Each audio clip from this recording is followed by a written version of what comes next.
আমি বোর নজরে দেখতে পারবো না। ভাবির সাথে দেবরের বিয়ের তো রেওয়াজ আছে, আর বিয়েটা হয়ে গেলে দেখবি আস্তে আস্তে সব ঠিক হয়ে যাবে বাবা। মা, তুমি আমার মা হয়ে আমার কেন এই কঠিন পরীক্ষার মধ্যে ফালাইতেছো কও? কারণ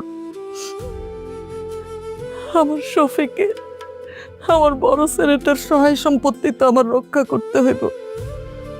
ভুলে গেছো সিমরা, শফিক বিদেশ থেকে যত টাকা পয়সা পাঠাইছে সব যে বৌমার অ্যাকাউন্টে পাঠাইছে, সব টাকা তো বৌমার অ্যাকাউন্টেই আছে। আর এই যে বিদেশ যাওয়ার পর যে জায়গা জমিগুলি কিনছে, ধন সম্পত্তিগুলি কিনছে, এগুলি তো সব বৌমার নামে। এখন যদি বৌমা চলে যায় রে, তাইলে তাইলে তুই দেখ, আমার ছেলের মাথার ঘাম পায়ে ফেলা টাকা আর এই সহায় সম্পত্তি টাকা পয়সা সব চলে দেব না।